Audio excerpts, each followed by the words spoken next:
Hello, this is Rapid Regeneration. I'm David Escamilla. I'm not a doctor. I'm not making any medical claims or claims about diseases.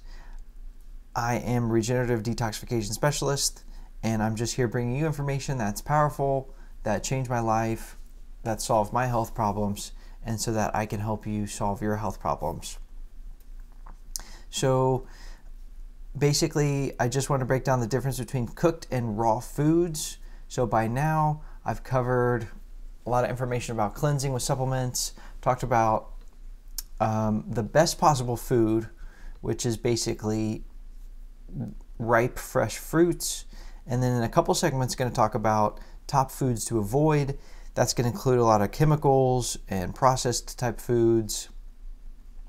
But basically, it's important to understand the difference between cooked and raw foods, because the raw foods are going to be your more alkaline forming foods, and it's all about creating an alkaline condition in the body.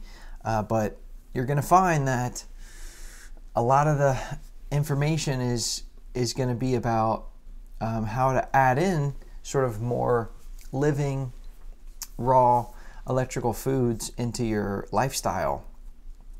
But it's important to understand why. But it's also important to admit, yes, raw foods are amazingly powerful in what they can do, but let's keep it real and let's be honest about what raw foods are not. So I just want to be clear that raw foods they're not going to rise to the same level as a cooked meal, a cooked dish, in terms of, from a chef's point of view, the savory aspect and the gourmet aspect of it, and everything like that. You have raw foods out there that really are impressive, and they can mimic cooked foods and taste similar to them, like a cold version of a hot dish. I mean, you have lasagnas, you have pizzas, you have cakes, you have pies, burgers. I mean, you have raw versions of all these things. But let's keep it real. The cooked version is always going to be tasting better. So basically, if you're adding more raw foods in your diet, if you're maybe substituting some meals or having it for breakfast or whatever, just know that it's okay to eat for results. Every meal doesn't always have to be an explosion of flavor, like you see on these food commercials. You know, it's okay to eat for results. You know, to eat to live rather than living to eat. I know that's a tough concept because here in America, it's all about, and many other countries and cultures, it's all about living to eat, and life it revolves around your meals and eating these cooked foods. But just know that, okay, the raw foods, they're not going to necessarily be as delicious as your cooked foods, but they're going to be a zillion times more effective. And quickly, I'm going to explain why.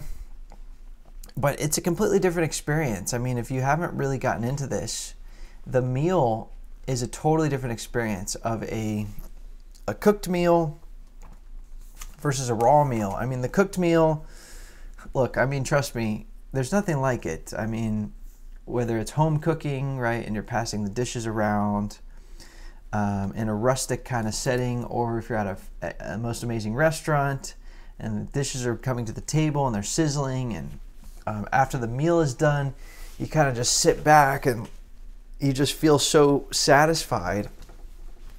That is the cooked meal experience.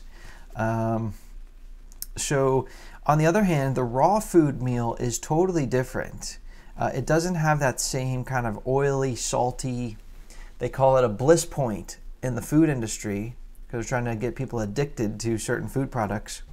But it doesn't have that kind of crunchy, tender, salty, oily kind of bliss point to it, and it doesn't quite stick to your ribs. You know, a raw food meal is light, it's energetic, and it's very nourishing and energizing. And by the end of it, you don't feel super full. I mean, you feel your hunger is gone, but you don't feel bloated. You should feel light and airy and with pep in your step. And this can be even with a satiating raw food meal with fat and or protein. But just compare that with a cooked meal. It's a totally different experience. So this should be very apparent, immediately, the difference between the two. It's obvious. I mean, Mother Nature is showing you the difference of how you feel energetically. Even though one tastes better, the other one makes you feel better. And there's 4 main reasons why that is. I mean, the first one is that the chemistry of the food changes when you cook it. So we all learn this in elementary school and science class, that when you heat chemistry, it changes the molecules and it alters the chemistry. Basically, it oxidizes the molecules in many cases, and what happens is the pH gets lowered, and the pH goes into more acidic. Especially after digested, you have very acidic chemistry. And also, throughout this heating process, many chemicals can be created, including carcinogens and like acrylamides. And these things, and oxidants, these things can be very detrimental to your health. So basically, this is the nitty-gritty of rapid regeneration. Is basically you want to get your body into an alkaline state. Well, how are you going to do that if you're constantly giving yourself acid meals, of cooked meals? And so that's the problem with that. And so now you don't have to be a monk. You don't have to completely abstain from cooked foods or anything like that. But just understand, every meal you eat is shifting the needle. So basically, either it's going into alkaline, making your body more alkaline, or it's making your body more acidic. So if you think about it, if you're really desperate and you're having health issues right now and you want to change that, you're at war. You have to think about that chemically. And every meal is a battle that you're going to either win or lose that battle. Now, you don't have to win every single battle to win a war, but you can't win a war if you're losing like almost all of the battles. So if you're constantly eating acid foods or cooked foods, and then you're wondering, man, why can't I win this war?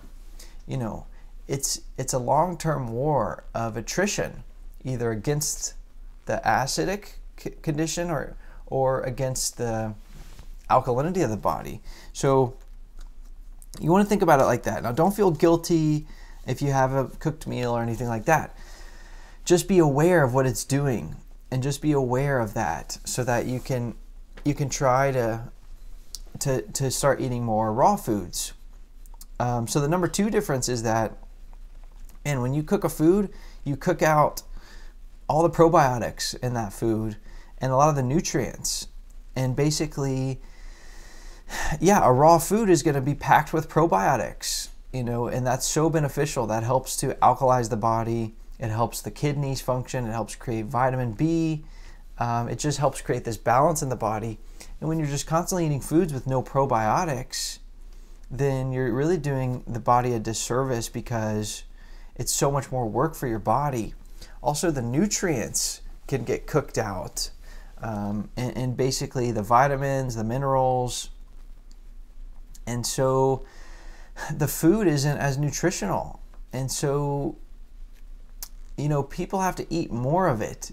You have to actually eat more cooked food to get the same nutrients as you do from eating half the, or not exactly half, but a smaller portion of raw food. So you eat more calories, you put on more weight, you're messing with your metabolism, and the nutrients are not in their pure unbonded form. So that's the other big difference, is losing out the probiotics and many of the nutrients. And then number 3 is the biggie. as well, which is the energetic quality of the food, the electrical quality of the food. It gets lowered when you cook it dramatically.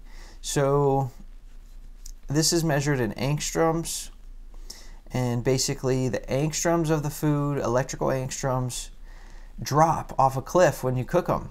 And so basically, like vegetables, they go from 8,000 to 9,000 angstroms to a little over half of that, 4,000 to 6,500. So you cut the angstroms in half of that food. Well, a healthy human is at 6,500 angstroms. So if you go from 8,000 angstroms, where you're raising your electrical vibration by eating it, to 4,000 angstroms, where you're going to lower your electrical energy by eating it. That's what happens when you cook a vegetable and eat it. Versus eating it raw. Now, raw vegetables, not necessarily the most appetizing thing. Now, raw fruits can contain up to 10,000 angstroms or more, the highest amount of electricity on the planet. Let's compare some other cooked foods, pasteurized foods. Milk, 2,000 angstroms. Cheese, 1,800. White flour, 1,500 angstroms. How about cooked meat? 0 angstroms. Now, it is still stimulating to eat cooked meat because it still has the neurotransmitters in it and, that kind of animal awareness to it. But 0 electrical energy in angstroms eating cooked meat. So, I'm really an energy freak, honestly. I always have been, and I'm always looking for ways to get that extra lift or that buzz, and get me more energy. And so this phase of my life where I've been into more raw foods, and especially eating fruit, this has been the most energetic phase of my life in the last few years. And I have become prolific, and I can really get a lot done in a day. Where before I used to just kind of burn out, or I would have to drink tons of coffee or whatever. If you want natural, dynamic energy, doesn't mean it's going to happen overnight, because you may have to detox a lot of stuff before you really get, you're burning clear, clean fuel. But this is like nitro fuel in the tank. It's amazing. So that's the power of fruit. The proof is in the pudding. This is measurable. It's scientific. So yeah, you need to be concerned with the chemistry of the food, the phytonutrients, the probiotics, the nutrients, but also the electrical energy. We're electromagnetic beings, and so don't forget that. Number 4 difference, last difference. It's the spirituality, awareness, and the consciousness of raw foods versus cooked foods. Now, this is a really neat topic. And basically, it's kind of just an extension on the electrical, energetic differences between the foods. But this kind of gets more deep. If you get a plant in its raw form, you're kind of absorbing all the consciousness of that plant from a genetic standpoint, a cellular standpoint, and sort of get to interface with it on you could say like a divinely intelligent level. That's why some of these herbs that you can find, some of the formulas that are on rapidregeneration.com on the store, that's why they're so powerful. These herbs have been around for so many thousands of years and have so much intelligence, and you're literally just interfacing with that on a genetic level when you consume that. Well, the same is true for the foods. The tree that grew the fruit, it can have a lot to teach us on an energetic level, on a consciousness level, that tree has an awareness, that species, and basically you're picking up on that. And that can be a very spiritual thing. You can find that eating more raw foods can expand your spirituality, your awareness. I'm now consider myself very spiritual, 100% spiritual. And whereas before I got into this, I was much more worldly, even though I was spiritually aware. And so you may just find that happens for you, whether you want it to or not. The raw foods can be kind of a backdoor into the spirituality. So those are kind of the four big differences. And I mean, there's no contest at the end of the day, raw foods versus cooked foods. It would be as though you let a bunch of professional athletes basically, take all of the steroids and performance enhancing drugs that they want to, in their competition. So, I mean, and you let them go out and compete. I mean, it's no question. It's like the other people are playing wiffle ball, and the amount of edge that this is going to give you in terms of just your own performance and, being all that you can be is incredible. And so it's not easy to eat more raw foods, but I'm gonna explain how to work them in, how to transition a little more, and how to make that happen. So just stay tuned, and I'll walk you through how to do it. But basically, just understand, I never said it was going to be easy to get yourself healthy and well, but it is amazingly simple. And you have to understand the reason why behind the difference, and then that will help understand the power of the raw. So definitely stay tuned for the next segment. Again, it's David Escamilla, rapidregeneration.com. Many amazing resources there that I'm posting, and my mission to help you. So we're just getting started, and definitely keep paying attention, and I'll see you on the next segment. Bye for now. For more information, please follow at Rapid Regeneration or visit rapidregeneration.com.